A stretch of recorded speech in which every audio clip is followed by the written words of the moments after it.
ഇത് ഡോക്ടർ ആരുടെയൊക്കെ ശ്രദ്ധയിൽപ്പെടുത്തിയിട്ടുണ്ട്? ഇപ്പോൾ ഒരു വർഷം പഴക്കമുള്ള ഒരു അപേക്ഷയ്ക്ക് പോലും കാര്യമായ മറുപടി വകുപ്പിൽ നിന്നൊരു വകുപ്പ് മേധാവിക്ക് കിട്ടുന്നില്ലെങ്കിൽ ഇത് ഗുരുതരമായൊരു വീഴ്ചയല്ലേ? അപ്പം ഡോക്ടർ ഇത് പിന്നീട് സൂപ്രണ്ടിനോട്, എനിക്ക് തോന്നുന്നു താങ്കൾക്ക് മുകളിൽ താങ്കൾ സൂപ്രണ്ടിനോടാണ് റിപ്പോർട്ട് ചെയ്യേണ്ടത്, അല്ലെങ്കിൽ പ്രിൻസിപ്പലിനോടാണ്. ഈ വിവരം കാലാകാലങ്ങളിൽ സൂപ്രണ്ടിനോടും അതാത് പ്രിൻസിപ്പൽമാരോട് റിപ്പോർട്ട് ചെയ്തിട്ടുണ്ടോ?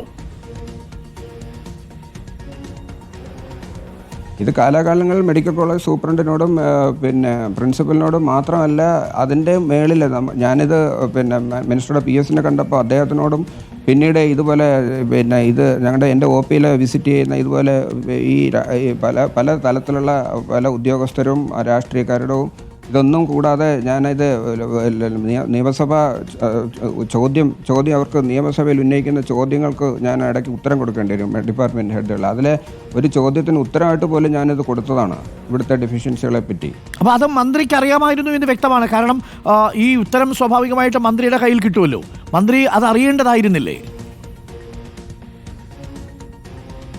നിയമസഭയിൽ ചോദിച്ച ഒരു ചോദ്യത്തിന് ഉത്തരമായിട്ട് ഞാനിതുപോലെ രോഗികളുടെ നിന്ന് പണം പിരിച്ച് ഇത് വാങ്ങി കൊടുക്കുന്നുണ്ട് എന്നുള്ളത് വരെ ഞാനത് സത്യസന്ധമായിട്ട് ഞാൻ എഴുതി. എനിക്കന്ന് ഭയമായിരുന്നു അങ്ങനെ എഴുതാമോ എന്നുള്ളത്. പക്ഷേ അത് നിയമസഭയിൽ തന്നെ അത് വരട്ടെ, അത് പിന്നെ ഒരു ചർച്ച ആയിക്കോട്ടെ എന്ന് വിചാരിച്ച് ഞാൻ എഴുതി കൊടുത്തതാണ്. പക്ഷേ അതിന് പോലും നമുക്ക് പരിഹാരമായിട്ടില്ല. പിന്നെ അത് നിയമസഭയിൽ ഉന്നയിക്കപ്പെട്ടിട്ടുണ്ടോ അതൊന്നും അറിയില്ല സാർ. അത് നമുക്ക് ഇതുപോലെ പിന്നെ അസംബ്ലി കൂടുന്ന സമയത്ത് ഇതുപോലെ ഇടയ്ക്കിടയ്ക്ക് ചോദ്യങ്ങൾ വരും. അപ്പോൾ നമുക്ക് അത് അന്ന് തന്നെ അതിൻ്റെ ഉത്തരം എഴുതി കൊടുക്കണമെന്ന് പറയും. ഞാനത് വെയിറ്റ് ചെയ്തിരുന്ന് രാത്രി വൈകുന്നേരം 5 മണി ആയാലും ഞാനത് അന്ന് അല്ലെങ്കിൽ അടുത്ത ദിവസം തന്നെ രാവിലെ അതിൻ്റെ ഉത്തരം എഴുതി കൊടുക്കണം. അപ്പം അതിലൊന്നും ഞാൻ വിട്ടുവീഴ്ച ചെയ്യാറില്ല.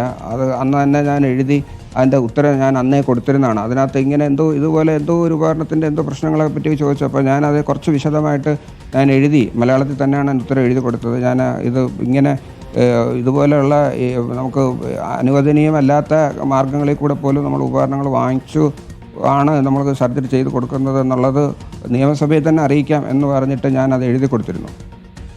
ഇത് യൂറോളജി ഡിപ്പാർട്ട്മെൻറ്റിൽ മാത്രമുള്ളൊരു പ്രതിസന്ധിയാണോ ഡോക്ടർ ഹാരിസ്? ഇപ്പോൾ KGMCയുടെ ചില പ്രതികരണങ്ങൾ ഞങ്ങൾ കിട്ടി. അവർ പൂർണ്ണമായും താങ്കൾക്ക് പിന്തുണ നൽകുന്നുണ്ട്.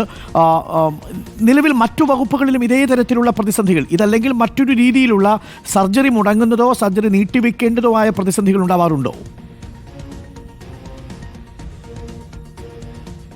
ഇത് ഞങ്ങൾ കൂട്ടമായിട്ടിരുന്ന് ചർച്ച ചെയ്യുമ്പോഴൊക്കെ പല ഡിപ്പാർട്ട്മെൻറ്റിലെ മേലധികാരികളെ ഇതേ തുല്യമായിട്ടുള്ള പരാതികൾ വെർബലായിട്ട് എന്നോട് പറഞ്ഞിട്ടുണ്ട്. ഇത് എനിക്ക് ഞങ്ങളുമായിട്ട് ബന്ധപ്പെട്ടിട്ടുള്ള പല ഡിപ്പാർട്ട്മെൻറ്റിലുണ്ട്. ചികിത്സയിലെ ഞങ്ങൾ ഒരുമിച്ചായിരിക്കും പലതിലും വരുന്നത്. അപ്പോൾ അവരുടെ അപ്പോഴുള്ള പ്രശ്നങ്ങളൊക്കെ ഞാൻ ശ്രദ്ധിച്ചിട്ടുണ്ട് പലപ്പോഴും.